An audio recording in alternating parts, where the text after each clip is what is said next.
Hello and welcome to the Rabblecast. My name is Eric Hernandez, here along with Doug. Sweet. And on this episode, we talk about a bunch of different topics. Well, first we have a little PSA in the beginning regarding the show in a certain sense, and kind of like wraps up at the end as well, due to certain segments and certain things that we do on the show. But we talk about some San Diego Comic-Con news. We talk about the passing of Rutger Hauer.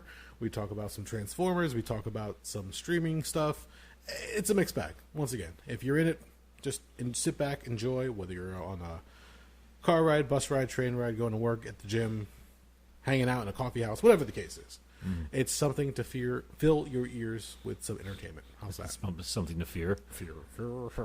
My mouth doesn't work after about like an hour and a half worth of talking. Fair. And we also, we pulled back the curtain a little bit on horrible events in history. Yeah, right. I know a bunch of people have been asking. Is it like, what do I want my fucking segment? No. They just ask a few things here. Like, hey, you haven't done this in a while. Just curious when it's coming back. You'll find out some more information on this episode. So we'll let you get to it and have fun with it. So without further ado, we are brought to you by InsidePulse.com. You can find us under the podcast section. You can also find the show over at Rabblecast.libsyn.com. Make sure you check us out on YouTube, youtube.com/Rabblecast. You can also check out the Rabblecast Facebook fan page. I've been posting up different links, especially from Comic-Con recently. Different news stories, tidbits here and there. You can also send us a tweet at Rabblecast and email us, rabblecast@gmail.com. That's about it. Anything else? Nope. Just going to let it sit where it is. Oh, you hit the plugs. You did the intro. You gave them a quick summary off the top. What else is there to be said? Enjoy the show. There it is.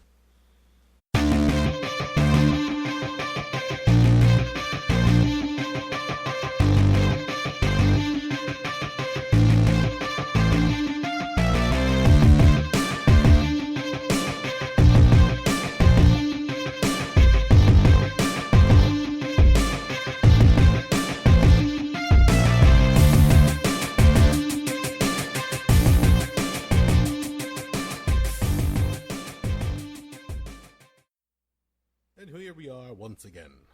How are you, sir? Another day. My biggest issue with a lot of podcasts now is it feels like it's so been done, and it's more and more of the novelty's long worn off. Yes. So for a lot of it, it has to be something that actually holds my interest, and it's tougher and tougher to find that. I think about how much I listened to podcasts about 6 years ago, and how that's virtually dropped to zero now. Yeah. For the longest time, I was listening to a bunch of different stuff on Nerdist Network. Nerdist, the ones I listen to on there, I don't even give a fuck anymore. You made it weird. I don't even know if it runs anymore. I don't believe so. Okay. Indoor Kids has been gone for about 4 years now, which actually ended for the best possible reason. Kumail Nanjiani and Emily Gordon, his wife, they have so much other work that they just couldn't keep up with the podcast anymore. Hardwick just, I don't know, his interviewing went from fun to I mean, even before the shit that came out from last summer with Chloe Dykstra, yeah, I was already falling off of him pretty hard when it got to the point where it's like, okay, I know what he's going to ask them about. I know how this interview is going to go, and I just don't give a shit. Yeah. How did this get made? They burned through a lot of the movies they actually had love for, so now for them it almost feels like it's more of a chore. Like they don't seem as fun and playful with it. Some of the last episodes I listened to, like Jason Mantzoukas seemed like legitimately angry that he had to watch the movies. Okay. Some of the guests just seemed unenthused. And then they fucked up so hard on what should have been 3 home runs for me. Bloodsport. Okay. I found the episode painfully unfunny. Okay.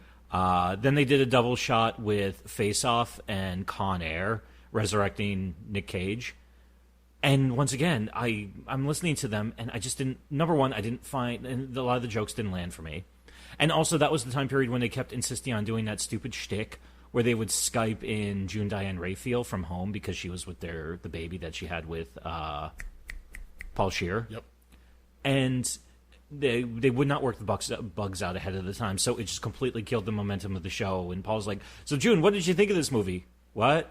The movie, what did you think? I can't hear you, what? Oh, the movie, yeah. Okay, and it's like, oh, God, fuck off.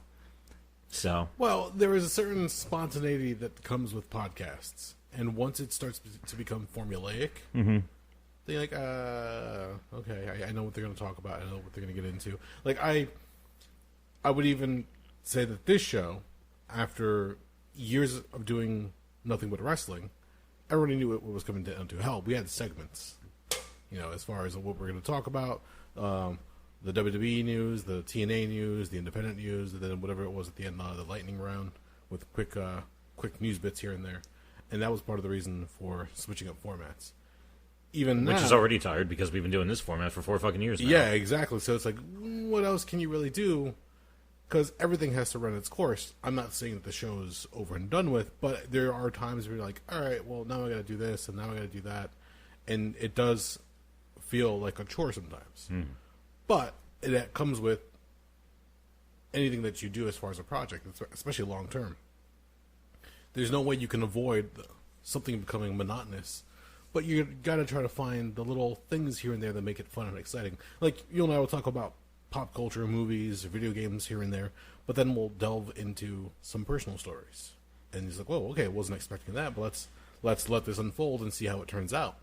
And more often than not, it's very interesting because it's something that you don't normally get. And I think that's probably the one thing that makes me excited about doing this show with you every week is that I don't know, like, I can walk in here with talking points, like ideas where I want the conversation to go. But ultimately, a lot of our episodes, especially in recent years, have just unfolded naturally. Which is funny because I absolutely refuse to bring talking points to this anymore. Not even saying that just to be a contrarian, but if I happen to remember something in the news that sounds like it would fit on here, cool. If not, I don't go searching through news or entertainment sites looking for talking points. And I don't even, there's no... I could not ask you to do what at one point I got so tired and annoyed with. And that's back when we were doing the wrestling format. Don't get me wrong, I loved what we did. I thought it was fun. I thought a lot of the jokes we did were funny. We had a lot of material to work with thanks to Vince McMahon and Dixie Carter. But there were times where, like, up to the minute, or when you showed up in my place to record, I was still, like, trimming down the ones that I didn't need. Yeah. So it was just, I was always looking for something to talk about, make sure that we had enough material. But I just, at that point, like, I would get home and, what was it? Was it Tuesday or Wednesday night that we used to record back in the day? We floated. I know it went back and forth quite a bit. We did Wednesday for a while, then we did Tuesdays, then we did Thursdays. Yeah, for sure a bit. Yeah, we've been all over. But ultimately what it came down to is I would come home, and if I didn't look at any news sites on the weekend, on Monday, I would just be glued to my computer looking up news. And Jen would ask me, what do you want to do tonight? Well, I got to do news. Like, I have to gather show notes. And it got so frustrating that it became a job, essentially. Even though it was just a free podcast that's going out every week. But at that point, I'm like, you know what? I don't want to do that. I can't do that anymore to myself because it just got me so frustrated at times that even though we had fun with the show, then I would have to go back and do the playback so that I can edit any things that might have sounded weird. Our recording rig was not the greatest at the time, but it was also that it could be presentable. Blog Talk Radio sucks. Yeah, ultimately it does. And that also comes down to, like, bit rates and how they post things and bandwidth. I get their side of it, but it was so frustrating. It was cute to be live. Don't get me wrong, that was an awesome aspect of it, but you gave up quality in certain respects. Doing it in this format now, as far as going through Libsyn and posting directly to Inside Pulse, that's fine, it works, but I still have to do playback to make sure that things sound right. Because I know, for anybody listening, I understand that sometimes when I speak, I have a low register. Even though my voice is a certain way, sometimes I just bring down the volume and I don't realize it. You and I, it doesn't matter because we're in the same room, just mere feet from each other. Mere feet. So it's not a problem. You can probably pick up on most of the things that I say. But Mark, friend of the show, loves listening. He even sent me a message the other day. He goes, up your levels, dude. Like, I get it. Trust me. When I catch it, I try to make a correction. That was one thing that Jimmy was handy for. Yes. He would periodically remind you throughout the show, hey, dickhead, speak up. Oh, dude, it was amazing. Especially if I didn't speak up, he could adjust the levels independently, which was great. Oh, yeah, that too. So that was the nice thing about him when he was he had this little corner studio back in Somerville. That was something that I hope maybe one day we can get back to. But I don't know I couldn't honestly sit here and tell you this is going to happen for another 10 to 15 years. Because fuck, it's been going on for 13 already. Yeah. I didn't think it would get to this point. As far as talking points, like you were saying, I can't ask anybody who's going to be on the show. I couldn't ask them, you got to prepare this, you have to have that. No, that kills a lot of the fun. It kills a lot of the spontaneity. So we can talk about certain things, sure, but that will delve in, and we segue left and right. So just have fun with it. Let's just talk whatever we can find. So whether it be, more recently, like Comic-Con announcements, like Geeks Nerds went crazy with all the different movies, trailers, and news and TV new announcements that came out. Or even today, finding out that the passing of Rutger Hauer. Mm-hmm. Like weird shit. Like you can always pull in depending on what you want to do. Do we want to make the Deathcast again for a week? Sure, we could do that. Mm-hmm. Do we want to geek and nerd out over different things? Sure. Do we want to talk about workouts and different things? Whatever the fucking case. I try not to make it as predictable, I guess you can say. Even though the conversation, if you've listened long enough, you're like, oh, these guys are going to talk about this, they're going to talk about that, might get to some personal stories. Yeah, sure. There's an overall feel of the show, but it's not like, all right, this is the funny segment. All right, this is the bummer segment. All right, thanks for listening, guys. See you later.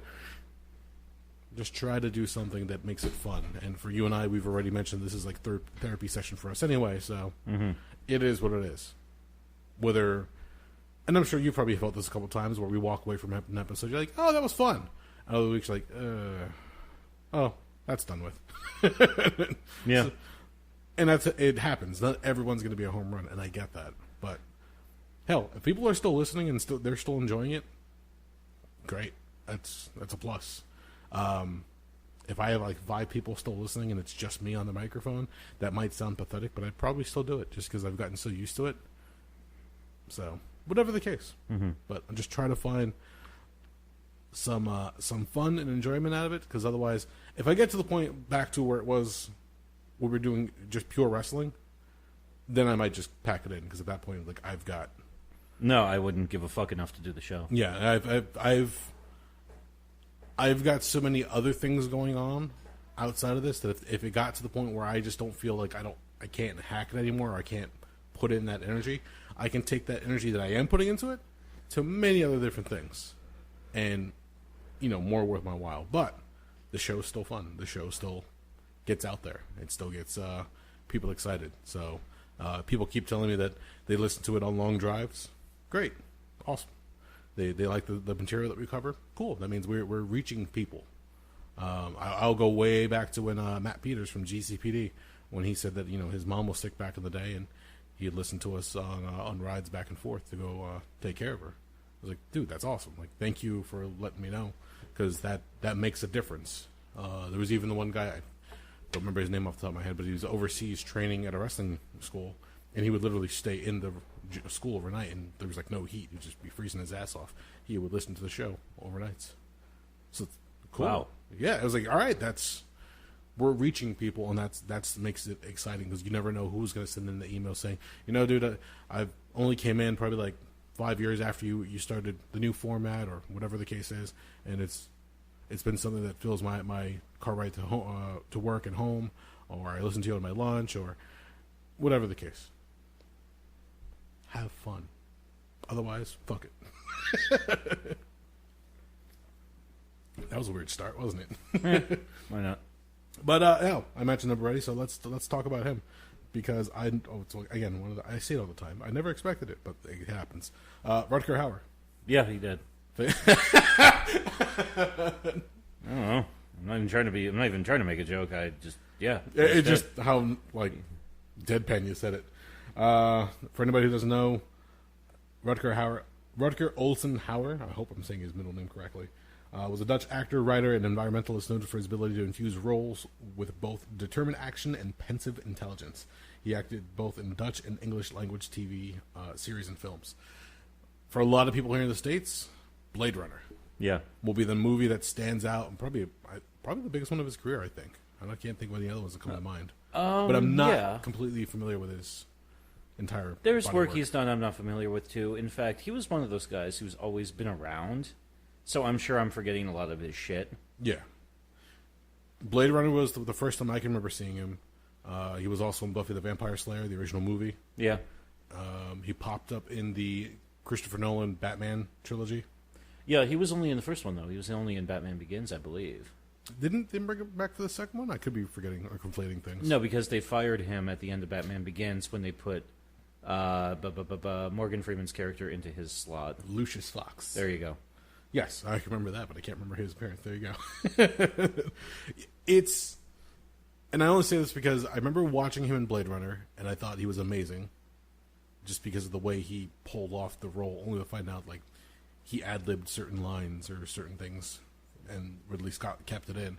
But then he would pop up in weird movies in one-offs, or, like, weird, like, low-budget movies. Yeah. And just like, okay, I guess guy's got to work, right? Yeah. But people were like, oh, he's fallen so far from what he used to do. He was just a working actor who would take the job. Exactly. And you really can't judge or fault him on that one, because how many other actors are out there willing to do different jobs? Nick Cage. Yeah. Nick Cage, who people love, and he'll be in some like big blockbuster movies, as you mentioned before. Con Air was a big film for him. The Rock, another big film. But then he'll do these weird straight-to-video films, or straight-to-streaming at this point, and he doesn't care. He'll take a role and just live in it, have fun with it, and he'll collect a paycheck. I think also buying Action Comics #1 and 2 houses within 3 blocks of each other in New Orleans didn't help either. Again, let's not judge. Yeah. Christopher Walken's the same way. He was, he's, I think it's been said of Christopher Walken that, when he wakes up, he wants 2 scripts in his hands. Oh, no shit, really? In fact, actually, there's been some movies he's been in that he said you'll never see because they're so small and they're such just shitty films that they're not going to get distribution. Okay. But he showed up, he did the lines, he got paid, and he moved on to the next project because that's what he does. Well, and nowadays especially, it's kind of cool with having so many different streaming services, as we were mentioning before. There's so much content out there now that there's a good chance that that movie will be released on some kind of streaming service that you probably won't even see it because you don't have that service. Yeah, there's a lot of them out there. If it doesn't make it to Netflix or any of the other big ones, it might fly under the radar for a lot of people. But then people will look for it if they do a Wikipedia search or an IMDb search and like, oh, what's this movie? And then you read the synopsis, you're like, oh, maybe I might like this one. And maybe you will. Mm-hmm. But sometimes they're also indie films are low budget for a reason and they might get ignored entirely. Some of them can surprise you because sometimes the story is just there and it captures you, but you never know. Rutger Hauer was one of those guys that when he popped up, I was like, oh, interesting. When I saw him in Buffy, I was like, why is he in this movie?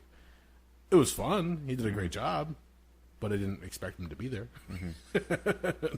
I mean, he was also pretty, Das Boot, that was pretty big. Oh, shit, yes, you're right. Was he, I'm trying to remember the name of the movie now. There was a film where somebody played a blind... Oh, Blind Fury. Is that it? Yeah. Okay. Fuck. That was him. Yeah, he played the main character. Okay. I wasn't sure if I was making something up from my childhood. No, that is accurate. Was there also Hobo with a Shotgun was his? Yeah, that came out within the last 6 or 7 years, I think. Okay. So again, weird movies, but he starred in them. Again, whether he was hurting for money, I have no clue. But he worked. Mm-hmm. And as you said, he was a working actor. So sad to see him go. He was, 75, I believe? 75. And he had a recent illness, and shortly thereafter, he unfortunately passed away. But if anybody wants to go look for his work online, he's got a huge body of work, both TV and film, like I said before, here in the States and also overseas. So there's a whole bunch of things you could find for him. And he was a weird personality on film. What do you mean? Like in the Batman movies, like he was playing a corporate douchebag, but the way he played it was just kind of like creepy. Yeah, it's the best way to put it without getting too granular about it. But no, he was very good at that. Did you ever see The Hitcher? No, I've heard of it, never got to see it. It's very good. Yeah, some kid. He's a stalker, right? Well, some kid's driving across country. It's the middle of the night. He's going through the desert. He picks up some guy on the road, played by Rutger Hauer, creeps him the fuck out, and even makes a comment where he's like, it's like, but it says something like they drive by a car and he sees like somebody like outside of it or something like that, and he was like, "Don't worry about them. I already killed them." Oh shit! Yeah, and it turns into this cat and mouse where he's running from them, and it's actually a very good film. Okay. I might have to go back and watch that one. In other different news, we mentioned again other things that happened recently. San Diego Comic-Con. Do you want to go? Did you hear any interesting news that caught your attention? Some of the bits and pieces of... I know they'd made a bunch of Marvel announcements, which was weird. I thought they were saving that for that fucking Disney shit. I think what happened... Yeah, you're right. Because leading up to Comic-Con, it was very quiet. And then all of a sudden they announced that they're going to do a Hall H. They had a bunch of different announcements for the comic book end of the industry. And then the MCU decided to... Oh, no, we're just going to unveil a lot of things here. I get the feeling, though, that they were just giving us the surface of a lot of the information. Okay. Because a lot of it probably will be unveiled come August at D23 at their convention. But they have a number of different films and TV shows that a lot of people knew most of the shows already. WandaVision, Winter Soldier, and the Falcon. Falcon, who at this point will be wearing the Captain America garb. What were the other ones? Loki, the What If animated series, which will actually have the returning cast members of the MCU lending their voice talents to the show. So you might actually get, like, what if such and such became Lord of the Vampires, or what if Captain America died during Infinity War. What, the Lord of the Vampires? There was a story once in the What If books would just, like, take moments in Marvel history. And and rewrite them. Yeah, so at one point, like, Storm became Queen of the Vampires, or Wolverine got bit and he became Lord of the Vampires and he killed Dracula right afterwards. Or one of my favorite ones is, what if the Punisher ended up with the Venom symbiote instead of Eddie Brock? Then they also do one, Punisher kills the Marvel Universe? Or was that a different weird one? That was a mini-series. Oh, but it might have been inspired off of a What If story. You never know. But if you're going to see some of those, that'd be cool, especially on the animated. And if you get Disney Plus, which I think is like less than $8. They're purposely undercutting it so it's less than Netflix. Yes.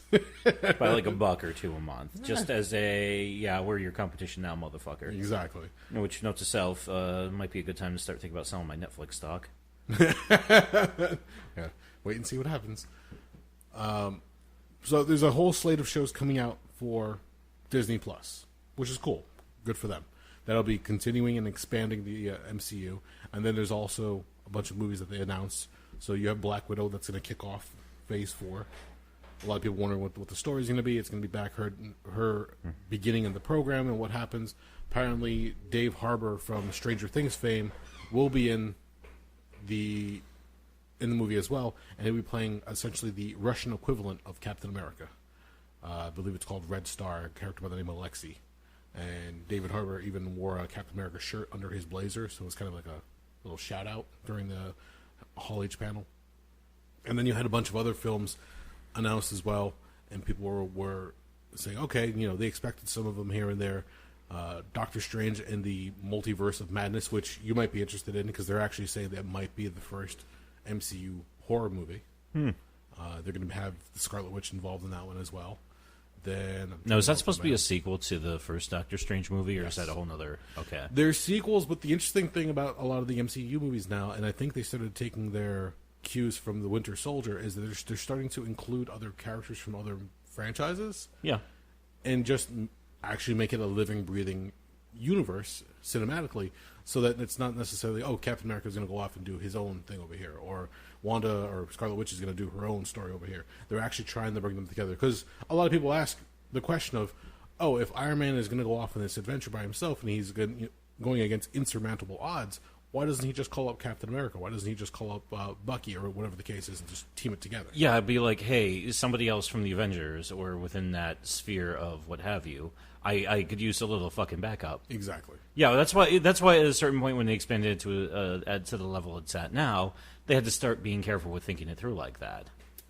In fact, there were even a couple of moments in Winter Soldier where I even thought to myself, there's a ton of people you can call for help, dickhead. Oh, yeah. Like, I know you're Captain America, but, pick up the phone, guy.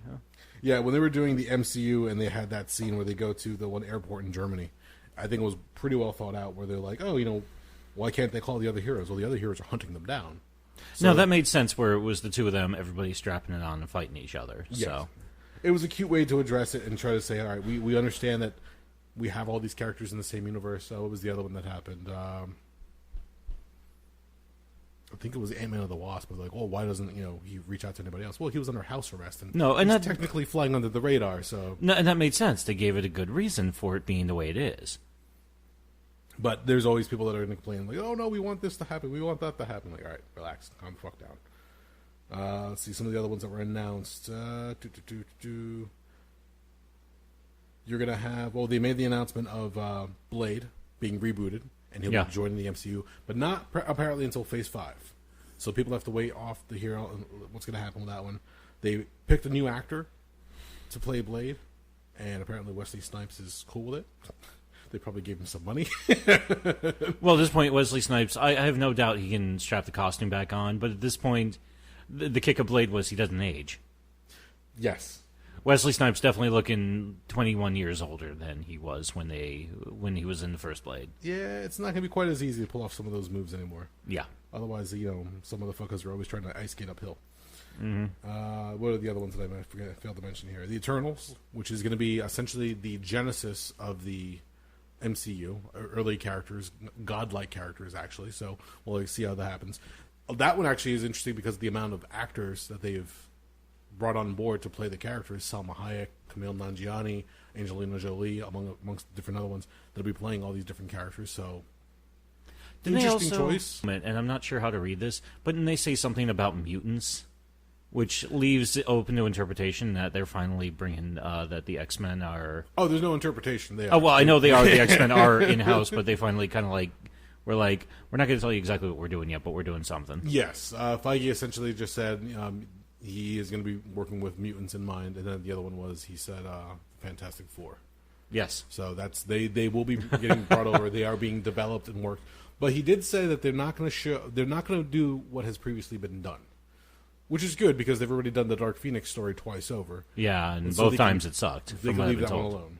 That would be cool if, let's say, like Phase 6, maybe they do the ultimate Dark Phoenix story where they actually go out into space and do the whole battle with the Shi'ar and everything. Well, wasn't there a bunch of times the Avengers and X-Men actually fought each other? Yes. No, that's a 3-movie arc right there. Exactly. So they can pull something out. They can make something interesting. People are saying that, oh, you can bring in Magneto and actually introduce him as the father of Scarlet Witch, and he's pissed off because Quicksilver died during one of the Avengers battles. Yeah, you could do that. That'd be interesting to go about. But you could also bring him in because there's a bunch of transitionary characters that have been in the Avengers. Beast, Hank McCoy, has been a member here and there. It depends on what story is being written, what creative team was on it. But they also have to be careful with some of the logic of it, because thus far, and the multiverse shit that they introduced for Spider-Man is good, because also at a certain point where you've faced global annihilation so many times, it would raise the question of, you have superpowers. Where the fuck were you 5 years ago, dickhead? Yeah, exactly. So, yeah. We could have used your help before, motherfucker. Well, it was kind of like in that one scene. Have you seen Far From Home yet? No. Okay, there's the one scene where he's asking, what about this character? What about that character? He's like, what about Thor? He's off-world. What about Captain Marvel? She's, don't invoke her name. She's not around. Like, what the fuck's going on? Why can't we call her up? Who said that? Fury. Wait a minute. Who asked to... Wait a minute. It's Peter Parker. He's being asked to help because there's these big elemental monsters attacking randomly. Okay. And Fury is recruiting him during his summer vacation. So okay. he's trying to avoid it because he's on a school trip with his class. Yeah. And he goes, well, I'm just a kid, from Queens. Why don't you call this guy? Can't. He's off-world. What about this person? No, there's no way we can get in touch with him. So they just he rambles off a short list, and it's not happening. You're the one. You're the closest. You're here. We're asking you. Okay. And it's like, all right, well, fuck. And that's the idea of the story. Again, avoiding the idea of he just fought alongside the Avengers in this epic battle. Why can't he get in touch with any of them? Well, never really left a number, or nobody left a little communicator with him specifically. And some of them are dead, and some of them are 130. Yeah. And all just disappeared. So different things like that would play into the storyline, and hopefully in comical ways, or at least logistical ways. I mentioned the Eternals. The one that I'm actually kind of interested in, not just because of the character, because of the storyline that might be pulling up, is Shang-Chi. Now, when we were talking about Iron Fist back for the Netflix series, they were talking about doing a Shang-Chi story, and that would be the Master of Kung Fu. Very careful, because you don't want to go into stereotypes and make the character predictable and stupid and silly, but the movie's being called Shang-Chi and the Legend of the Ten Rings. The Ten Rings refers to the Mandarin, which we had a glimpse of in the very first Iron Man movie when they kidnapped Tony Stark.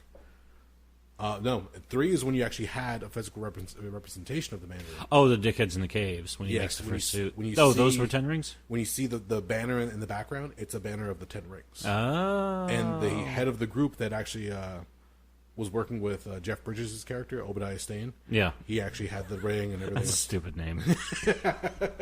That's a fucking stupid name. Anyway. It's a comic book movie. What do you expect? Fair enough. But he's also a member of the 10 Rings and everything else. So in Iron Man 3, when they brought in... I can't remember his name now. Wow. Ben Kingsley. Thank you. They brought him in as an actor playing the Mandarin. So he would film all the different videos and threatening the U.S. government. But you find out in a short that was included on Thor: The Dark World 2, there was little bonus footage included where they show the character of the actor in jail. And he's doing all the silly bits here and there, trying to entertain people. But at the end of that, it ultimately comes down to, oh no, the Mandarin's real, in fact, and he knows what you've been doing, and he wants you to cut it the fuck out.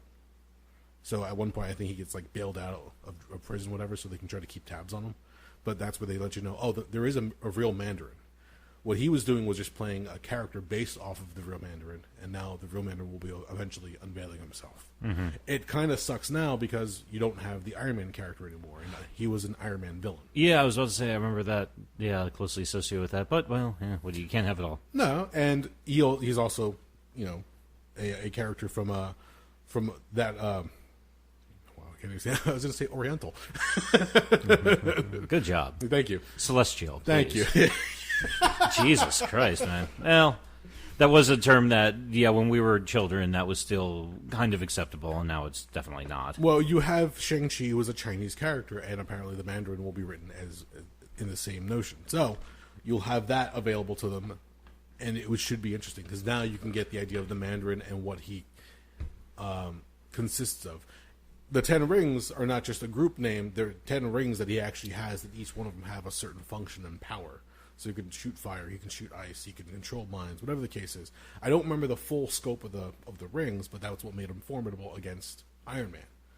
So if they're going to play that up, great. It might be something along the lines of not so much the Infinity Stones, but just technology or power that he has at his beck and call that would make life hell for Shang-Chi if he goes after him. So, again, I'm interested to see what they can develop and do with that one, but that will be in due time. And then the other one that we didn't mention was Thor: Love and Thunder, which is interesting because there is no mention of Guardians of the Galaxy 3 at this panel. And people were like, well, what happened to Guardians? We thought Thor was going to leave with the Guardians and it would be the Asgardians of the Galaxy out in space on the Milano. They have not quite hammered down where it's going to be timeline-wise for Guardians 3. Yeah. Because of what happened with James Gunn last year. That kind of skewed the production schedule a little bit. Mm-hmm. But Thor: Love and Thunder will be bringing back the character of Jane Foster. And in this one, she will hold the hammer of Thor. Mm-hmm. People already got fucking pissed. For 2 reasons. Yeah. 1, Natalie Portman already said, look, you screwed me over after the first movie. You didn't want to follow what my suggestions were. So after the second one, I was contractually obligated to do. I'm done. I don't need to do this anymore. The quick story for that one was Natalie Portman wanted to be in Thor 1 because Kenneth Branagh was going to be directing. She was contracted for the sequel.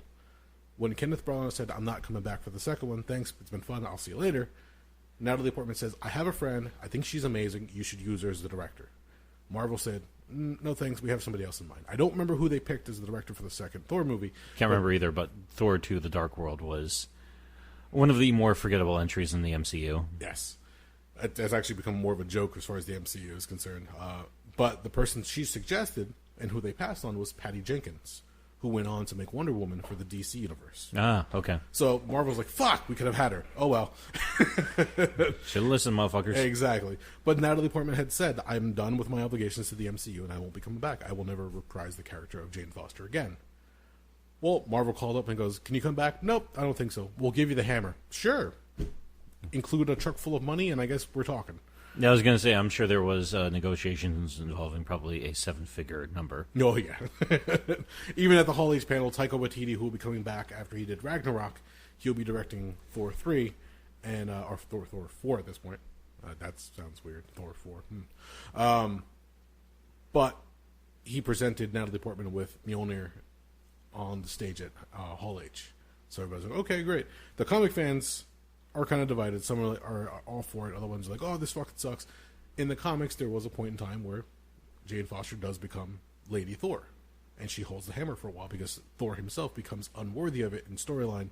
And he goes off another sabbatical or a journey to find out what he needs to fix in himself. But of course, people are getting all pissed off because this is now, the push for female characters in the MCU. Like, oh, fuck that! Thor is a male. He's a god. He has to be.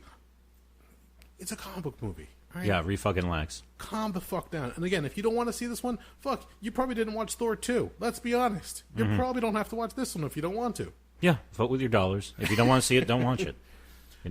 But the amount of backlash, again, that goes online, it's ridiculous. And also the people bitching about when they said that Tessa Thompson's character, what's her fucking name? Oh, Valkyrie. Valkyrie is going to be, I'm not sure if it's gay, bi, whatever. She will be the first, LGBT character on the MCU. But also at that, I thought about, and I said to myself too, okay, for the sheer number of people in this, statistically speaking, at least one of them's got, actually more than that, because I think 1 out of every 10 people is gay. Oh, really? Is that the statistic? I don't know why that's popping in my head. I don't know if that's true. Take that with a grain of salt or do your own vetting. There you go. So if that's the case, yeah, then actually, technically, they're way... Well, then, yeah, technically, they've got a couple of closeted motherfuckers on the team, too, so... It's entirely possible. First off, let me say, not the first gay character for the MCU, because that was one of the Russo brothers in Endgame. He was one of the characters in the group therapy that Captain America was running. Well, I think they're referring more to an actual hero. Yes. So, no, because I know there's going to be somebody out there. No, motherfucker, there was one person through group therapy. All right, I'm just correct it real fast and move along.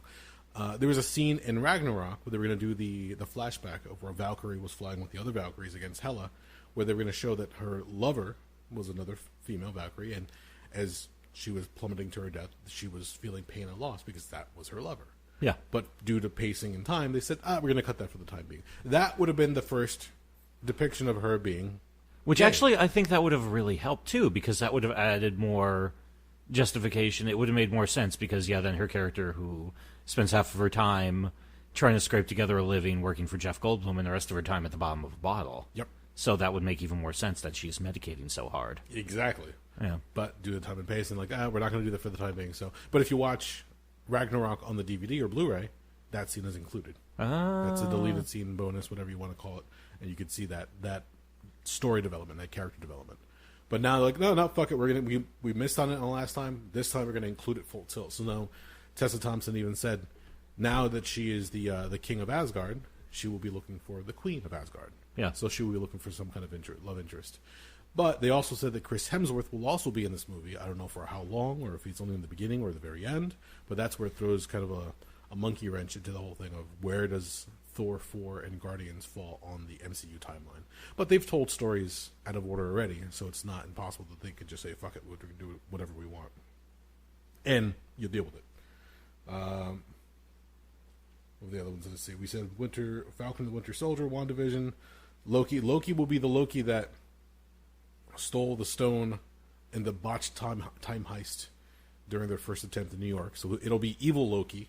It won't be the Loki that went through the character development and actually fell in love with, we are brothers. Maybe I could be good, or maybe I could help out. Whatever the case is, it'll be, fuck you. I want to destroy the world. I hate you. That kind of Loki. We mentioned What If, and then Hawkeye will be the other one. He'll finally get a series. You get to see him maybe on the farm, maybe doing missions on the side. They'll definitely be developing the character of Kate Bishop, not Kate Bishop specifically, but Hawkeye's daughter, who will eventually become the new Hawkeye.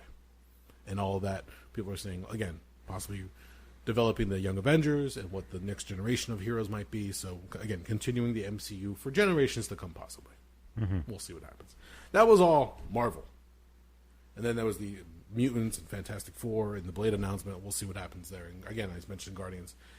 Then there was a bunch of other things that were dropped as far as trailers and news. Jay and Silent Bob reboot. They finally dropped their trailer. I don't know if you've seen that one yet. I kind of don't care, to be honest. Really? Yeah. It's just a fun throwback for some shit. I don't. I thought about it. I couldn't even bring myself to put the effort forth to watch the trailer. All right. Well, the only thing I would mention is that it's great for Kevin Smith to be able to go back to play with the characters that he created, because after the whole thing what happened with the Weinstein Company, and they still held the rights to the View Askew universe, with the exception of Jay and Silent Bob. They let them have that one pretty much.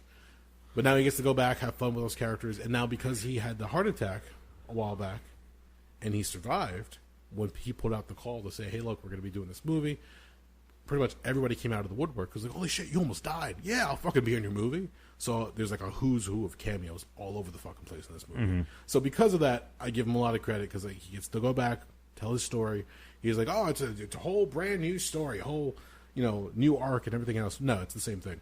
In Jay and Silent Bob Strike Back, they find the characters of Jay and Silent Bob find out there's a Blunt Man and Chronic movie being made, because the original creators who made the comic in Chasing Amy, they sold off the rights to Hollywood, so it's going to be made into a movie. In Jay and Silent Bob Reboot, they found out they're going to make a reboot of that same movie with new characters, and they catch wind of it. And again, they're going off to Hollywood to stop it. So, he's retreading some old jokes and old stories. So it's going to be Jay and Silent Bob. What was that? Jay and Silent Bob Strike Back? Jay and Silent Bob Strike Back was the original movie. Yeah, that was 2001. And then this one's just Why am I having a hard time remembering these movies? Jay and Silent Bob Reboot is all it's called. Okay. No, I'm just thinking, I know I've seen all of these. I know a couple of them I've seen in theaters. Why am I having a difficult time remembering these all? Weird. Anyway. So it's fun to see. Like, there's Tommy Chong. I think, and I'm not entirely sure if Mark Hamill comes back. But Joe Manganiello's in the movie. Ben Affleck is in the movie. Matt Damon's in the movie. And then, like, you see them play. Of course they're in the movie, though. They're not going to. Well, the Ben Affleck character almost didn't happen, because apparently Kevin Smith and Ben Affleck had become estranged after a while, after, I guess, working on the last project together. Really? Whatever the case is, Ben Affleck went off to make some big movies in Hollywood, and Kevin Smith is still Kevin Smith. Yeah. But he's like, oh, we don't talk anymore. I mean, yeah, I bought the guy's house back in the day, so I get to say I live in Batman's house, but we haven't talked in many years. Well, during one of the interviews, apparently somebody had asked him, are you getting the call to be in Jay and Silent Bob Reboot? And he goes, nobody's called me, but I'm down to do it. And when Kevin Smith heard that, he goes, oh, that's very nice of him. He's saying that because he's on camera, he's being interviewed. So it's cool. It's very polite of him. Well, the person who runs the production company for Kevin Smith is Jason Mewes' wife. Okay. So she put the call out, and she did whatever she had to do, and got the two of them in touch again. Good. And when that happened, he goes, absolutely, I'll be in your movie. Let's do this. And Kevin Smith's like, oh my God. He goes, look, you almost died. Mm-hmm. So again, almost dying because of the heart attack has softened a lot of people towards Kevin Smith. They're like, oh yeah, let's be in your movie. It might be your last one. So let's have some fun. You never know. There's word that he might be working on a new Clerks 3 script, because one of the actors won't be coming back.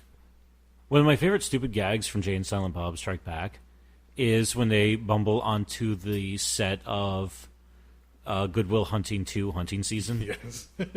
Because if you watch the blooper reel for that, they fucked that scene up so many times.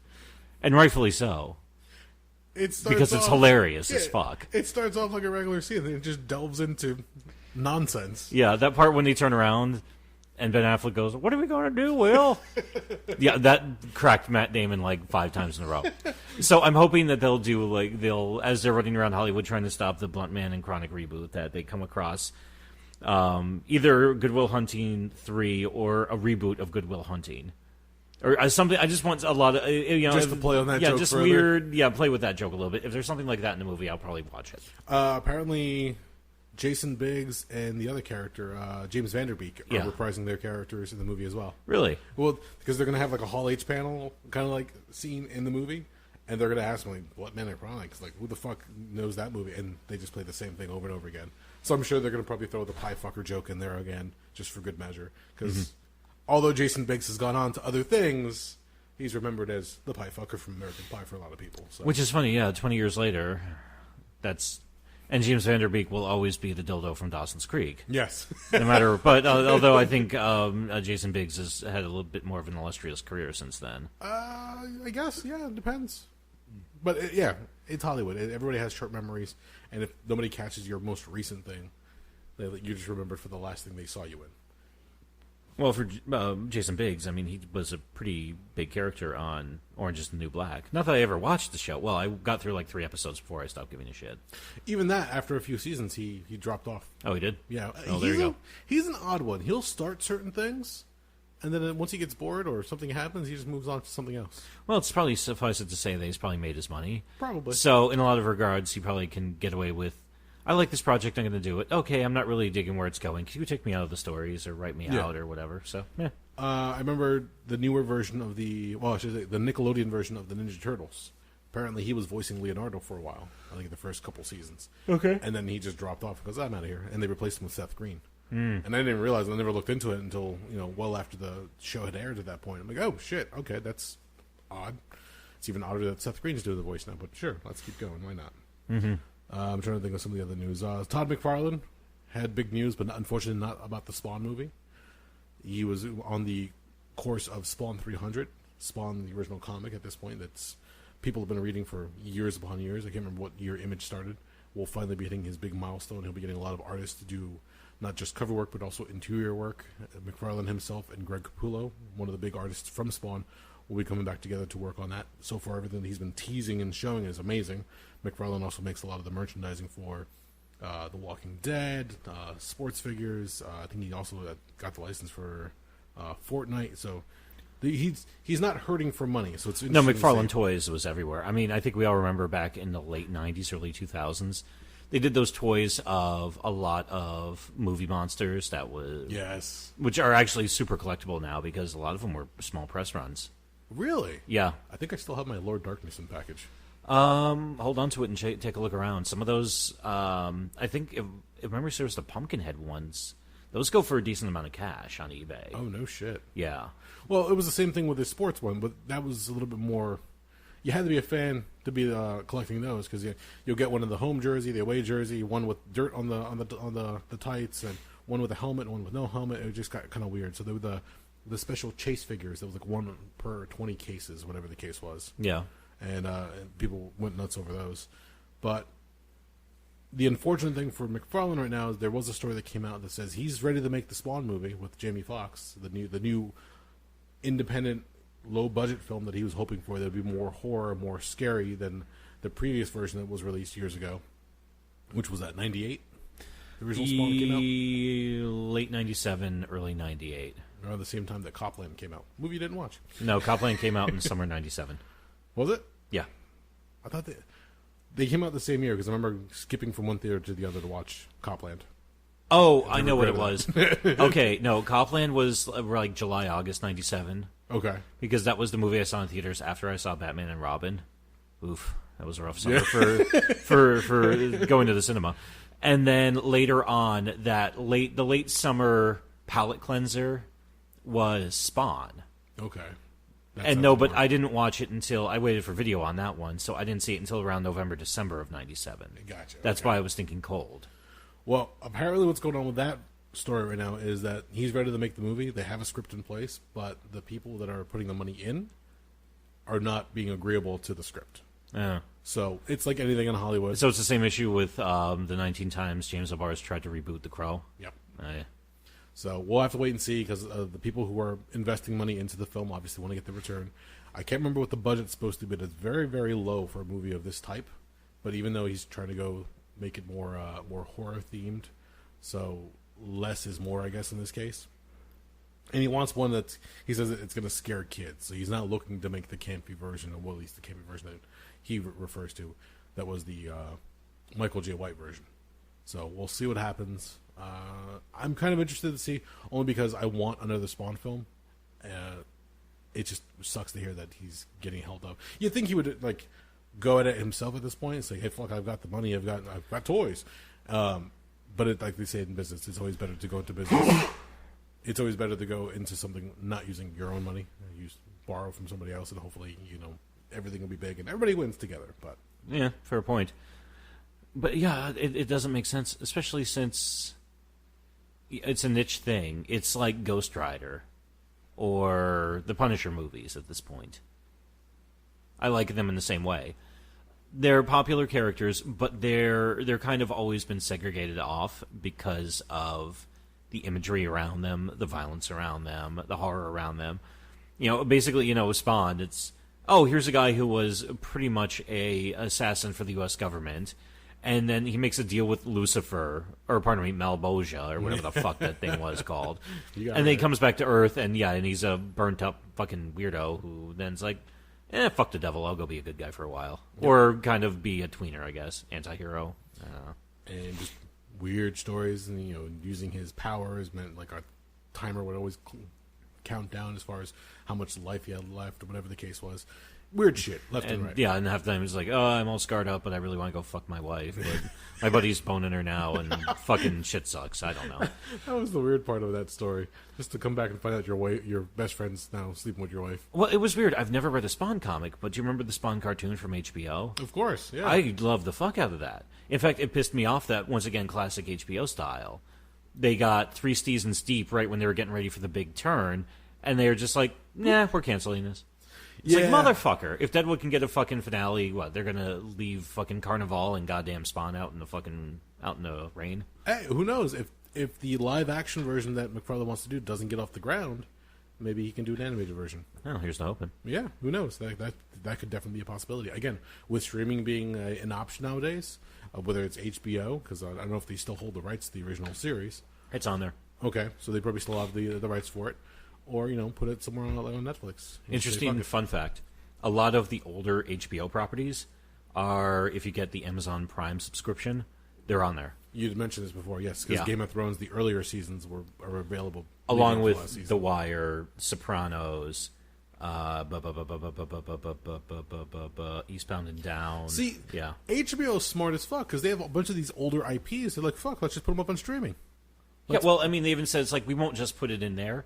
Here, Amazon, kick us some cash, and this will sweeten the pot for your fucking for your subscription service. Because theirs is a little bit more expensive, but you also get the shipping and shit with it. Up until the merger between Disney and Fox, it was frustrating because Fox would just sit on all these old IPs and wouldn't do a damn thing with them. You might get a box set release here and there, but in a limited run. But otherwise, they weren't doing anything with them. And when people would go back and say, "Hey, we would like to, you know, take another swing at this IP," they're like, "Nah, it's all right. We'll leave it in the vault for now." Yeah, I never got that. Firefly was a very good example from Joss Whedon. He has a fandom that was so crazy, so vocal about wanting a continuation of the story. You only had 1 season of Firefly, and that was a fun fucking season. They covered a lot of ground on that with the characters and the storylines. And yeah, you got Serenity, what was the movie follow up to everything, but it just wasn't the same. Like you wanted more of that fun sci-fi western, and people never got it, mostly because Fox is like, oh, we're just going to hold off. We'll release a box set when it hits the 10-year anniversary, the 20-year anniversary. Otherwise, there's really nothing for us to do with it. No, you could develop it. Go out there, do something with it. Don't just fucking sit on it. But now with the merger, who knows what's going to happen? Well, we kind of know what's going to happen with Disney Plus and Hulu. They're probably going to release a lot of that stuff onto streaming. They'll pick and choose what they're going to rotate here and there, and you'll probably get some fan favorites from time to time and see what happens. But just why would you just grab something just to sit on it? There's been talk for a while now. They want to do a follow-up to Buckaroo Banzai. Yeah, I've been hearing about that. Another one that's been sitting around for quite a bit. Disney has been kicking around the idea for quite some time now. I don't know if you remember the movie The Flight of the Navigator. What was that about? It was a little boy who is involved in some kind of accident, travels forward in time. He doesn't age, but his family does. Like, the whole world pretty much continues on, but he doesn't age. Oh, yeah, he, like, loses 7 years. Yes. And then, but his head somehow gets filled with these star maps, which are navigation charts, that this alien spaceship with an AI needs. So the boy gets on board the ship, and then the FBI go chasing him down, but he's now this navigator that can fly the starship, because between the AI and him, they can go anywhere in the world or anywhere in the universe. Oh, and they also do the thing where it says, we'll get you back to your time if you let us scan your mind for those star maps so we can get where we gotta go. Yeah, I remember that. Yeah, I really liked that movie when I was a kid. That was a fun film, but Disney's been talking about rebooting it for quite some time now, which would be great, especially nowadays with technology and CGI the way it is. The ship, they could do so much more with it. It could be almost like the TARDIS from Doctor Who. I mean, you walk in there, you would see like this enormous interior compared to a small spaceship that you see on the exterior, which morphs and changes depending on the velocity it takes. But that's been sitting in fucking limbo for God knows how long now. What? They just haven't done anything with the property. Doctor Who? No.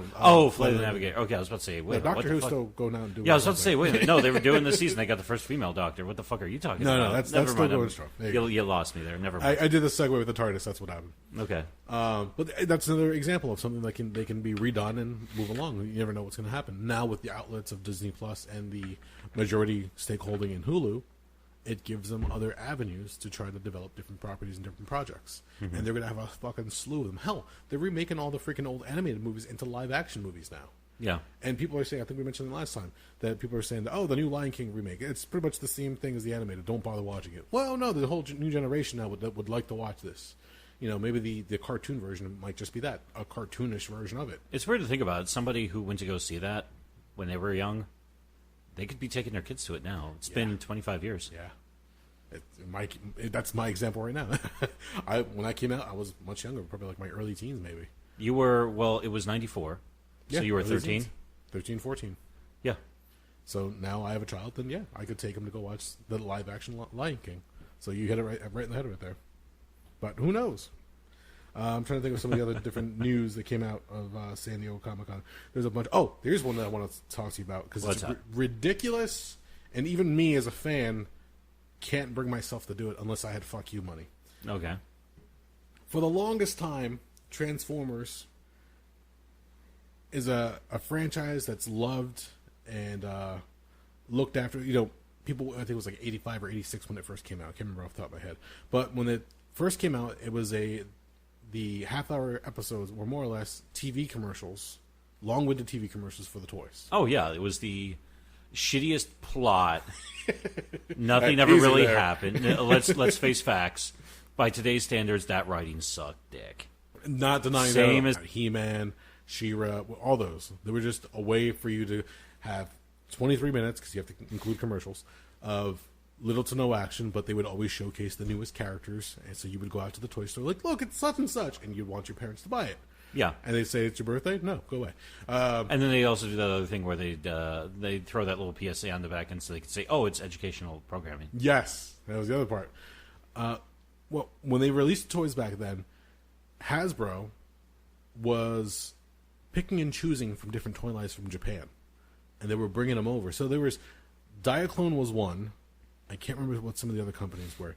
But they were taking from... Takara was another company. So they were grabbing all these different robots that turned into different objects. So a camera, a gun, a car, a helicopter, whatever the case is. And they were like, oh, that one looks good. Oh, that one looks good.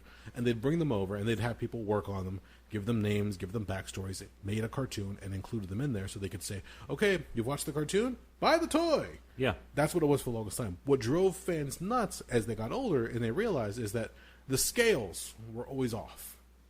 So if you buy Optimus Prime, who's a truck, but then you bought another vehicle character, I mean, take your pick, a Jeep or a tank, whatever the case, and you put them side by side, the scales weren't right. And people at the time, they didn't think about it because they're kids, they're toys, you don't have to worry about it. It turns into a robot, cool. It turns into a truck, awesome. Has a gun, even better.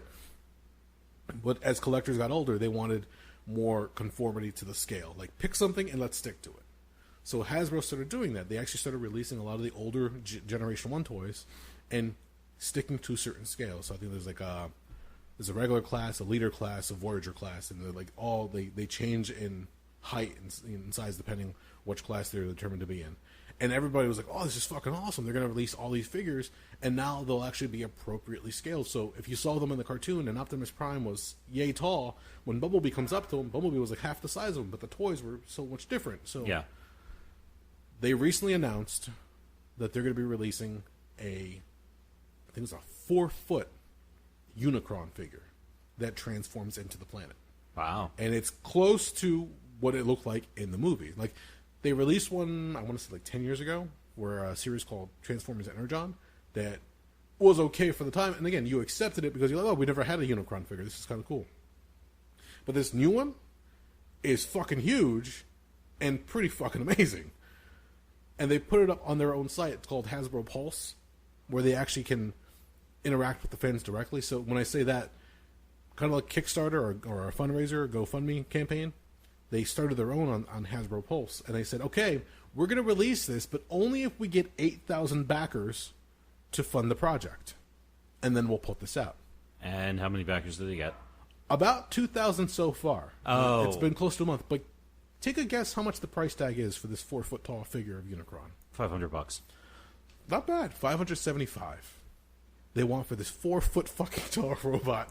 Well, And- also keep in mind, the people who Unicron was introduced for the Transformers movie, right? Yes.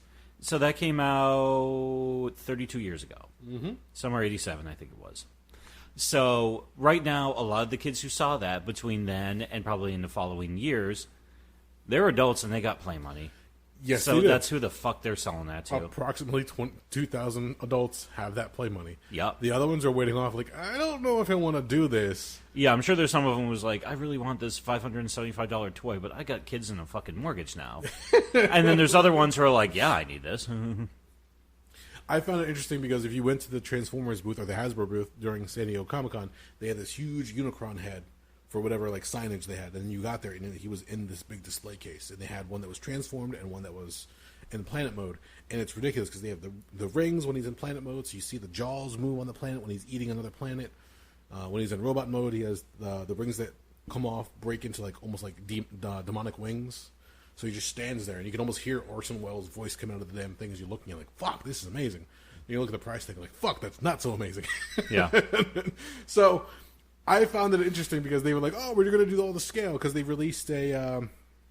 You might not be familiar with the characters, but they released a character, Omega Supreme, which was like a base and tank rocket ship. Just a little mobile area for them to take into missions off Earth. Like, okay, that's a big figure. That's going to be to scale. Awesome, cool. Then they released Metroplex, which is pretty much like an Autobot city. I remember Metroplex. And he was a little bit bigger than an Omega Supreme. Like, okay, that's pretty cool, too, because now we're scaling them. And that was like 3 feet tall. I'm like, that's the biggest one so far. And then, like, Unicron, like, fuck. So, I don't think there's any other character that big. I think the only other character they could release would be Primus, and that's when they introduced the other half of Unicron. So those like ancient brothers fighting against one another in the storylines. Primus? Primus was the name of he's the first Transformer, essentially, that everybody's derived from. And he transforms into Cybertron, and he gets locked into that planet form. Oh. I was waiting for a joke where he transforms into a bass banjo and Les Claypool plays him. No, but that would be amazing because I do think that's exactly where my mind went. I do think of the band whenever somebody mentions Primus and Transformers lore. I'm like, oh, it'd be a great soundtrack just to have them play. Yeah, it's like, oh, and there's another, and then like his sidekick transforms into a big brown beaver, and I don't know. Oh, when he does the transformation sequence, they just play "My Name Is Mud."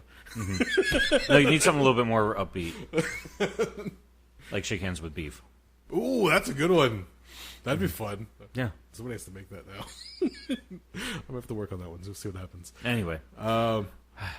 Is there any other San Diego Comic-Con news that you can think of? I don't know any other San Diego Comic-Con news. I just was kind of distracted this entire last week. So I heard about the MCU shit, and other than that, I heard nothing else. And I wasn't really looking for it, to be honest with you. Let's see some of the other ones that I've heard. Agents of S.H.I.E.L.D. from Marvel and ABC, I guess it is, or CBS. I can never remember which one. They'll be finishing up their last season. So, for a show that at one point was waning in ratings, apparently Disney gave the directive, you keep the show in the air or else.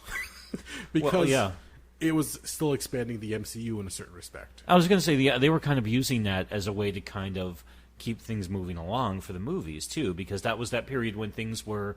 I think they just finished up phase 1, and they were still like, okay, we have something bigger on our hands than we thought if we plan this out right. Yep.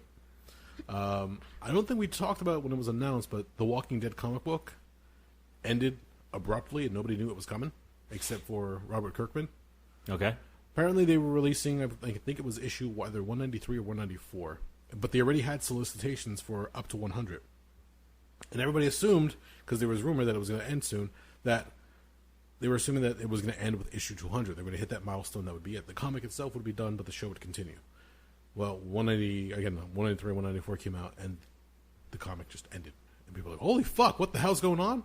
Turns out all the solicitations and the covers that were drawn up for up to 200 were all fakes, just to get everybody to follow that scent and not realize what was happening.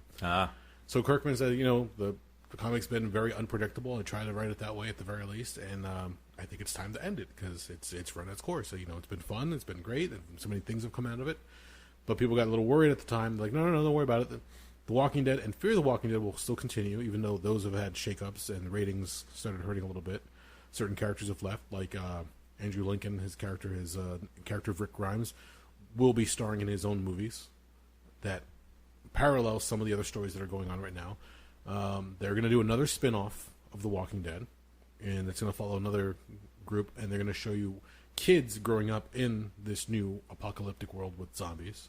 So it'll be interesting to see. I don't know if it's going to be fresh enough to really keep the franchise going. I myself have kind of fallen off the bandwagon for Walking Dead. It was fun for a while, but then when these characters were surviving left and right, unsurmountable odds, kind of got kind of weird. But now I think they're realizing that they need to take drastic steps, and you could follow the comic book storyline for so long, but then it starts to run out of runway, essentially. So with the character of Rick Grimes leaving, that's one thing.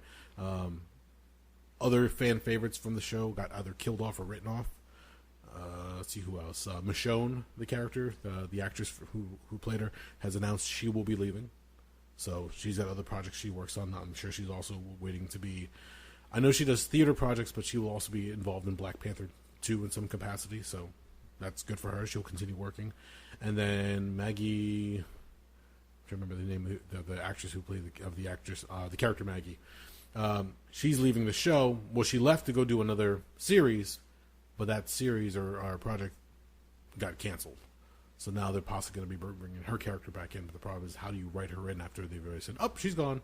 Mm-hmm. So still going strong in certain respects. AMC definitely has a lot of money invested in it, so they want to see it continue. But I don't know how much longer The Walking Dead can really go on at this point with so many shuffling happening. This year will be 9 years since the show came out. Yes. That's all I got. I don't know. I forced myself through the first season and part of season 2, and I just stopped giving a shit. You had mentioned, yeah. Yeah, I do not. I've never had an easy relationship with that show, just because it was everything I don't like in zombie horror. So they started off great, and then don't get me wrong. Even in certain episodes, they'll put an emphasis on a zombie kill or like certain gore or some type of special effect that they want to accentuate, and it's great to see that. But a lot of it is the human interaction. It's the drama that goes back and forth between these characters, and they're always running into another group that at first they might be friendly or there's an animosity, then there's a battle back and forth, and then somehow they survive and move on to another area, and then, oh look, they meet another group or person, and the formula just repeats. It's like, how many dickheads are going to run into in this world where just about everybody else is dead? And that's exactly what I didn't like. I don't give a shit about... They basically were just treating the zombie apocalypse as a natural disaster. It was, and yeah, the adversaries were these other groups they'd meet, like douchebag with the baseball bat or the douchebag with the eye patch. I can't remember the fucking characters' names. You know who I mean, though, right? I know exactly what you mean. Okay. You're referring to the governor and Negan. Thank you. So, and that's the biggest issue I had with it. No, your biggest concern is the fact now that tens of thousands, maybe hundreds of thousands, maybe millions of formerly dead people are now animated, wandering about, looking to fucking chew on you. Yep. That's what you should. That's item number one. Everything else should be secondary or tertiary, and that's why after, God, I think I got 3 episodes in, and I just said, "Wow, fuck this show." I just don't give a shit, and I know a lot of people who love it, and that's cool. You enjoy it. See, that's one of the things I like about you, as far as like when I watch a series or you watch a series, you only give it so much, and if you don't get what you're looking out of it, you're like, I'm done, and you move on to the next thing. Yeah. I'm the knucklehead who will sit there and go like 2-3 seasons in. I'm like, it's okay. Wait until episode 4 or 5. It starts to pick up a little bit. Yeah. I am that guy. I will try to hang on to try to get the payoff. My biggest problem is my time is limited. So, and there's some stuff that I have gutted through that I regretted. Like, honestly, first season of Daredevil, I'm kind of irritated. I watched all of it. Really? For the first season? Yeah, I did not like the first season. I was so bored with a lot of it. It's like, okay, how many more fucking conversations is Matt Murdock and what's-his-face going to fucking have Yes. about random shit? I can agree with you there. You wanted more of the action, and we talked about that one as well, where maybe the episode run should have been truncated a little bit. Yeah. Just so that you can get to the action quicker. Yeah. But same issue when they said when Punisher Season 2 came out, everyone's like, hey, Punisher Season 2. I remember thinking to myself, Punisher season 1 was about 3 to 4 episodes too long for my taste. Yeah. It's like, okay, great. Another scene where Frank Castle's angrily staring off into the distance while what's his nuts with the beard who needs a haircut? Microchip. Thank you. Yeah, as he's standing there looking nervous and confused. And like, Jesus fucking Christ, can we get to the fucking... Move the story along and either move the story along, murder somebody, or both. Take your fucking pick. How about be the fucking Punisher? Come on. Yeah. I mean, like, okay, I'll give you 1 or 2 scenes of him getting stinking fucking drunk. Well, and then after that, let's move this along. And that's the nice thing about the movies compared to the TV shows, is the movies you only have so much real estate that you have to tell the story in that, 2 hours, let's say? Whereas the Netflix shows, you had 13 hours to tell the story. And it feels like one whole movie. It does. One whole movie with a lot of dead spots. Well, here's the thing that gets me, too, is some shows will go... 8 episodes was perfect for season 3 of Stranger Things. Anything more than that, I think it would have gotten to, oh, Jesus fucking Christ. In fact, there were even a few moments in season 3 where I was like, okay, this feels a tad bit extraneous. But then a lot of other stuff, they were clocking in around 10 episodes. Yeah. That's cool. And then they insist on 12 episodes of stuff. Actually, I'll give you my favorite example because it's network television. Gotham. Okay. What is that, 25, 26 episodes a season? Something like that, yeah. Because it's network television, that's what they do in the States. I fucking chewed through season 1, and when I got to the end of it and I felt like nothing had really changed significantly, I said, I can never watch this show again. I just can't do it. I'm not wasting that much time on television again. We watched some of season 2, but I was like, we would sit and watch it, and I'd start doing other stuff because I really just couldn't keep my attention on it. Like there's no real jeopardy for any of these characters. We know they all live. Yeah. With the exception of any new character that's introduced in the storyline, the mythos of Batman is so well known that there's the Riddler, there's Scarecrow, there's Penguin, there's Commissioner Gordon. We know they all make it. Yeah. So what's the point? What am I watching? Yeah. It's like, okay, we're just going to get there. This is how they got to be where they are. Yeah. And on the same account, too, it's after a while I just found myself saying, I just don't give a shit. That was one of them where I called it quits. I couldn't. There was a few moments here and there where they were talking about, oh, the show's going to be ending and we're going to get a glimpse of Batman. Ooh, great. I went 5 seasons for a glimpse of Batman. How about you just give me Batman? Yeah, how about I'll just go watch Dark Knight. Exactly. So for stuff like that, yeah, I get frustrated. Although I heard the show Krypton, which is supposed to be Gotham but for Superman. So you see the world before Superman, essentially. You see his home planet. You see, I think it's either his father or grandfather as they are going through the process of finding out what's going to be happening to Krypton, the storyline that unfolds. They're playing with time travel in that one, so that one actually has different storylines, different stakes involved. So that one, I haven't watched it, and I'm kind of annoyed that I haven't watched it yet, because apparently they're playing with some weird themes here and there. And I think season 2, which, if it hasn't aired already, started airing it back, I think, in... If it wasn't last month, it's coming up in September, I believe. I can't remember the start date. But apparently they're bringing in Lobo, one of the characters that I like. So I was like, all right, I might have to start watching this show because this sounds like it's picking up. And anything could happen now because if you're playing with timeline, there's different things involved. You can have a character get killed off, and who knows where he ends up in the rest of the storyline. Because they're not playing strictly off the comics. They might be building their own universe in this case. So I was like, all right, I might have to watch this one. Okay, I'll wait for it on streaming so I can kind of fast forward around. Yeah. Or my personal favorite, too, is somebody will either put it on Wikipedia or they'll make their own wiki for the show. So you can read episode summaries and just kind of zip through. So, yeah, this 43-minute long episode just took me less than 5 minutes as I just read the synopsis of what the fuck just happened. There you go. Yeah. Perfect. Done. Score.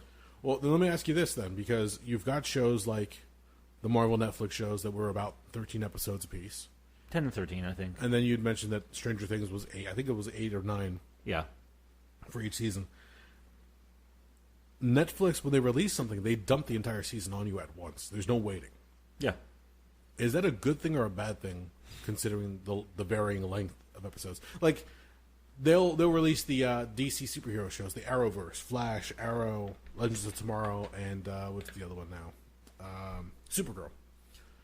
They'll release all those, and those are... I know Legends was like 18 episodes, Flash and the rest of them are like 23 episodes. Again, because it's network television, but now it's on streaming. And they'll dump those all on you at once. Would you prefer Stranger Things be released week by week?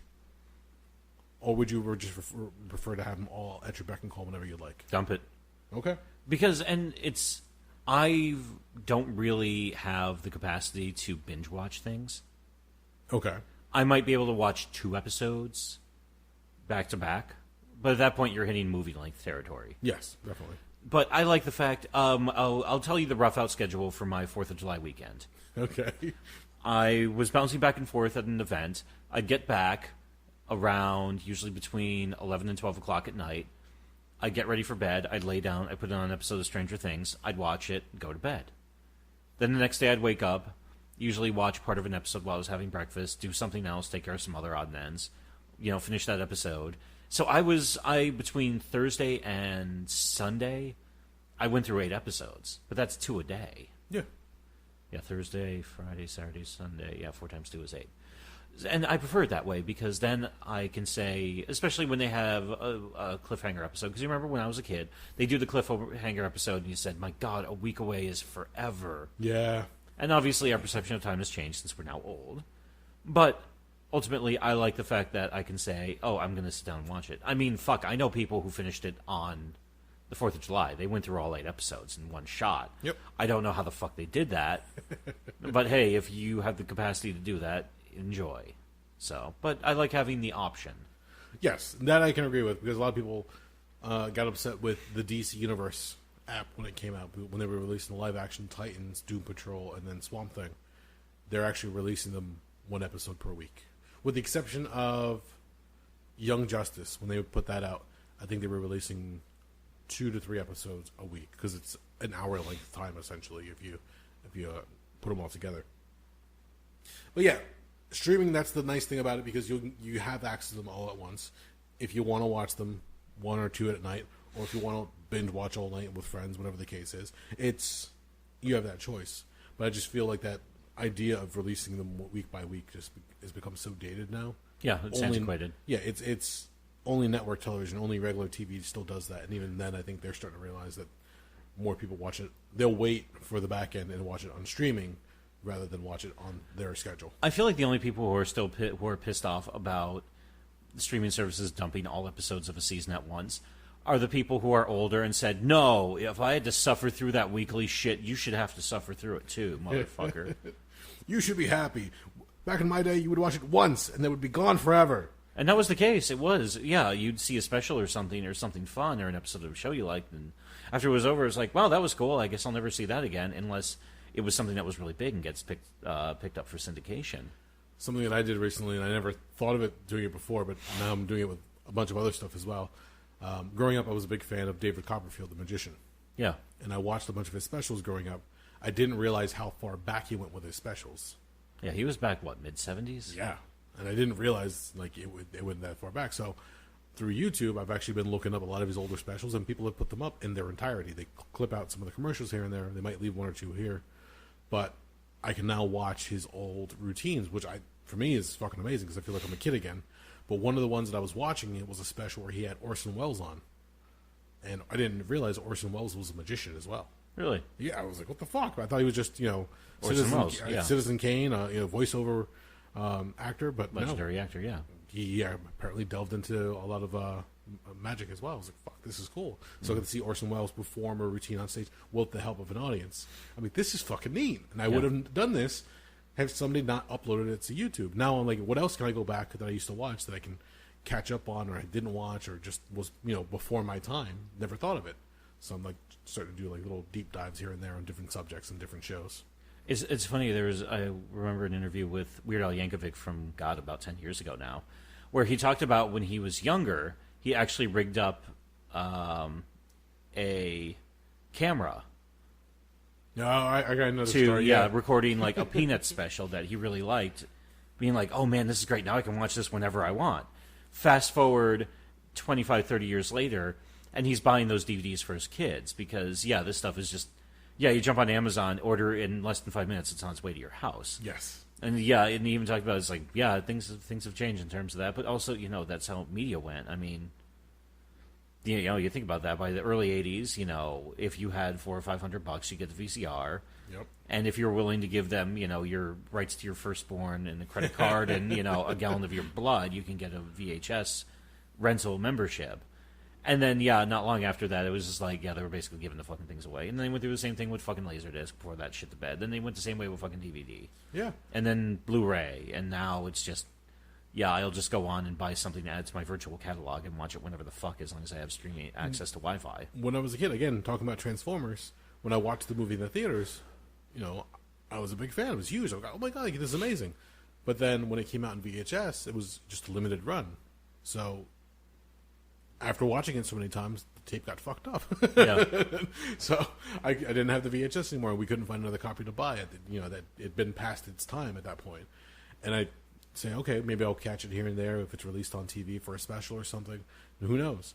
And then they released it on DVD, and then they released the 20th anniversary, and then the 30th anniversary, and the latest anniversary copy comes with a digital code. Now it's on my laptop, and I can watch whenever the fuck I want. I'm like, holy shit. I'm sure there's also commentary tracks, a ton of extras, remastered. Yeah, there's a whole bunch of things on there, and it's like, you never thought of it back then, but now you have those choices. Now you have that option. No, and they get me on that front when they do it with, horror movies from the 70s and 80s or earlier. Yeah, I remember when it was such a huge deal when Monster Squad came out as a 2-disc DVD set. Yeah, I was, because that was the movie where I rented it so many times from the local video store. My mother said, you can go rent whatever you want, but you're not allowed to rent Monster Squad again because you've watched it. You've watched it like 8 times. Get something the fuck else, you fucking asshole. But it was so good. I loved it when I was a kid. It was the best movie ever. I still get dumbfounded if I bring up Monster Squad in a conversation with somebody who's about my age or probably a little bit older, and they'll say, I've never seen it before. I'm like, what the fuck's wrong with you? And I'll show funny clips from the movie on YouTube. Like, you gotta watch this. And obviously, the Wolfman's Got Nards is legendary. Yeah.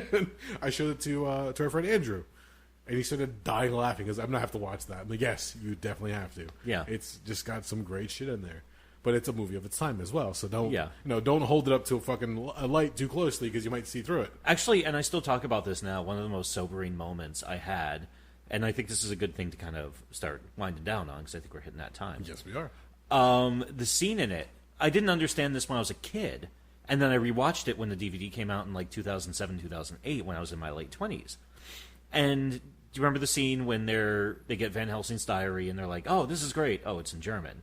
So they go to the scary German guy. Yes. And they're like, oh, my God, this is, please don't kill me. And it turns out he's just a sweet old man who lives in his house and kind of keeps to himself.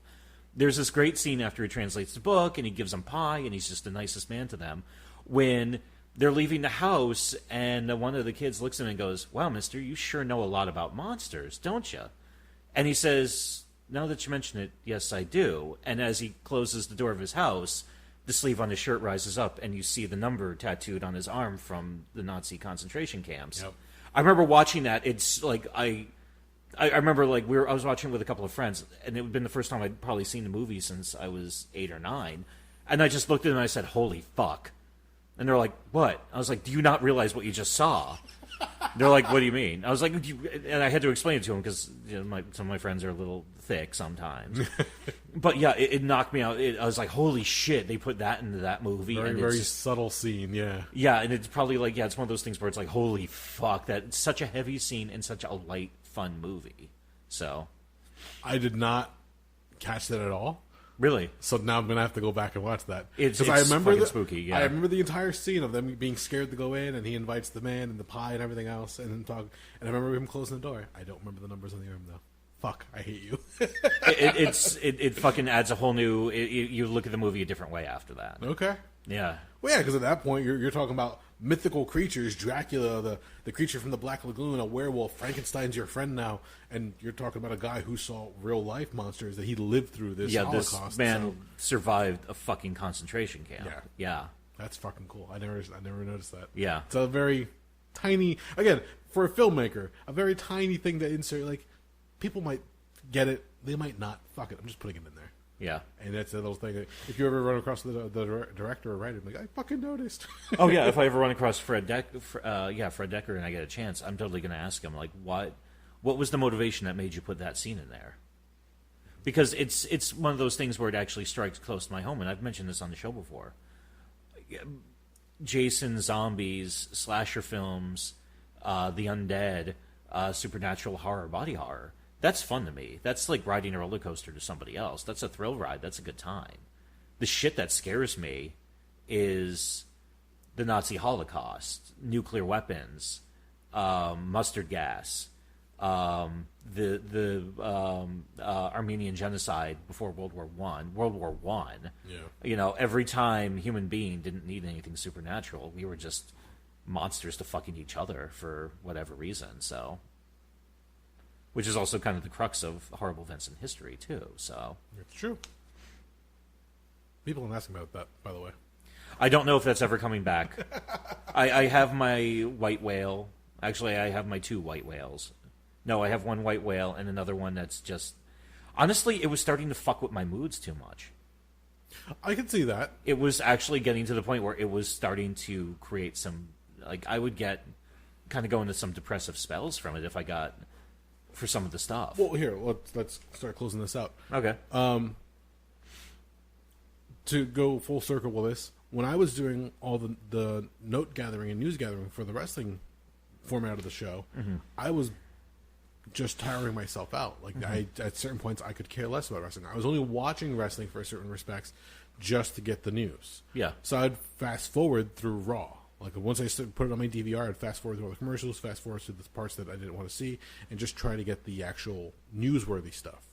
And I got to the point where I was getting frustrated the more I did it, because at that point, I'm not enjoying it just to enjoy it anymore. Yeah, it's a chore. It's work. And like I said, I've never asked you to bring anything to the show. But you just being here is more than enough. Thank you for doing that time after time.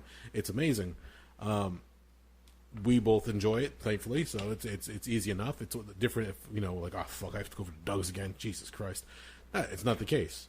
But you volunteered to start doing the horrible events. Not many people know that. Yeah. It's not like I said, hey, Doug, here's a segment for you. This is an idea. I was actually tooling around with this on Facebook a couple of years before I was on the show. I remember when I had mentioned the format change, and you're like, oh, and I can do this. And I said, sure. Yeah. Go for it. I'm not going to say no at this point. Yeah.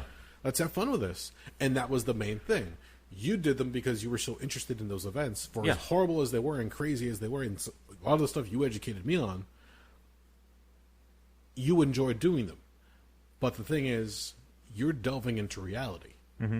And a lot of the shit that human beings have done to one another, it's not easy to stomach and not easy to look back on and go, oh, we did that, or we're capable of that. Mm-hmm. And that lingers with you, especially you. Because I've seen you when you talk about certain things, and the look in your eye, like, yeah, that happened. Being empathic sucks sometimes. And I get it. Yeah. So when you told me originally, I never told anybody about this as far as the show is concerned, so this is probably the first time this is coming out on air. When you had mentioned that you might not be doing one for a while, I said, okay, it's fine. Like, I'm not holding it to it. This is what Doug brings. He's not doing it anymore. Fuck him. We don't need him anymore. Mm-hmm. No, Jimmy left, so I need you. No, one man's show would not be terribly captivating. I've done it a few times. Trust me, it's not. No, but once you said that, I get it. I understood completely. I don't want you to come to the show bogged down just because you did this information gathering because you have to do a segment. No, you don't have to fucking do a segment. You don't have to. You could call me up, and you've done it a couple times where things come up. You're like, hey, can't do it tonight. Can we reschedule? Otherwise, this week might be a wash. Okay, cool. Life gets in the way. I get it. It's happened to either one of us. We say, okay, we'll reconvene next week if possible. Mm-hmm. And if it's not possible, then the following week, and so on and so forth. Mm-hmm. And thankfully, it's been a cohesive effort to get the show done. You by letting me come here, allowing me to use your place, you contributing on mic. Even if there's stuff that I talk about, and you're like, I don't fucking have any interest in that, but you still at least help me with the conversation. Yeah, I'll at least try to keep it moving a little bit and let you kind of do your thing. Yeah. And you contribute what interests you, and that's all we need. Yeah. That's all that anybody could ask for. No, and I mean, even if not, I actually sat down, I had a list of everything. I went through a good number of them. In fact, I actually hold the cellophane. Here we go. We're getting out the hard copies now. You're getting serious. I've got way too many fucking lists. You hear that, folks? That's the sound of paper. Let's see. There have been one... How the fuck did I number these? This doesn't make any goddamn sense. Oh, no. It's like a comedian's notebook. We've been doing them all. We've been going for a good amount. 43? You've done quite a few. Yeah. I've even considered actually like going back and clipping out the old segments and putting them together in some kind of a shape or form. Yeah, it looks like 43. The last one I did was the story of Dr. Sam Shepard, and that was April of 2018. Yeah, that was a good one. I like that one, actually. Yeah. Interestingly enough, the first one was just over 4 years ago, the one about the Doomsday Clock. That one freaked the fuck out of me. Yeah. Still today, because it's brought up every now and then in the news, and it just reminds me of what you told us. So We're at 2 minutes to midnight, so. Just cut it out. Yeah. So, but yeah, dude, if you feel that you're up for it, great. If you don't feel that you could really stomach reliving or reimagining what has happened in history, like we're talking reality, I get it. Like, I can read a comic book and be like, oh, that's fucked up. I can't believe they blew up the world.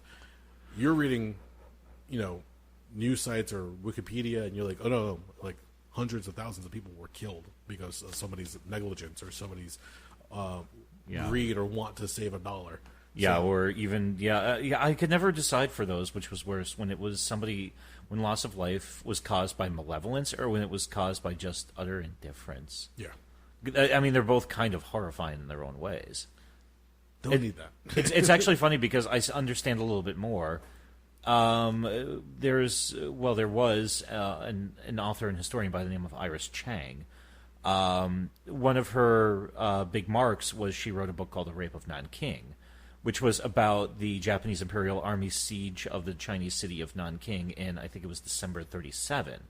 And you want to talk fucking war crimes. Oh, really? I mean, just a wholesale rape, torture, and murder.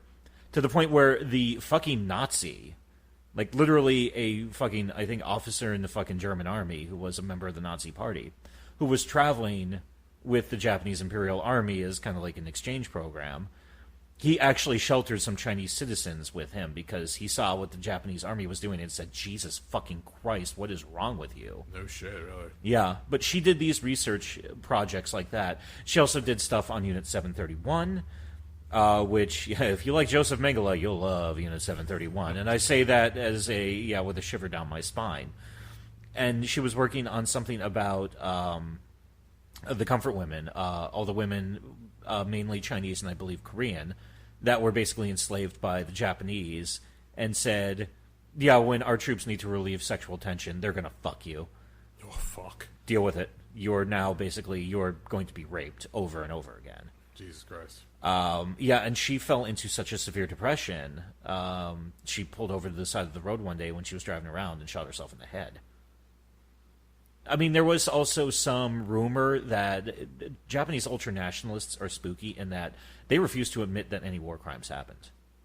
What? Really? Oh, yeah. They do not. They will tell you, thumbs down, that Unit 731 never existed. The siege of Nanking never happened. Anything that they did, it's all bullshit and it's all lies. Japan is a great country. Wow. Yeah, they're fucking hardcore, and they will threaten with violence. So there was some speculation that some of those assholes may have also threatened her family. But nobody really knows. Okay. But yeah, it was documented though that she was being treated for severe depression by her doctor. So that's what the official story and probably the most likely answer to that is. So, and I'm not putting myself on her level by any measure of the goddamned word, because this is a woman who did extensive research, traveled to these places, interviewed anybody still alive that she could find associated with this stuff. And she pushed her into that severe depression. I read fucking Wikipedia articles and Googled a couple odd and ends and found some other stories. And I could see where it was starting to fuck with my sleep patterns and how I was feeling. Oh, so I could fucking understand completely. So. And again, if you're up for it, awesome. It's always fun to have a fun addition to the show. Otherwise, you sitting here, more than I could ask for. Yeah. If it comes back, maybe it will. I don't know. But yeah, for the time being, doesn't look likely. So we'll see. We'll see what happens down the road. Don't hold your breath, but maybe. We'll leave it like that. Yeah. All right. Yeah. Let's wrap this the fuck up. All right. Well, if you made it this far, thank you for listening. We are the Rebel.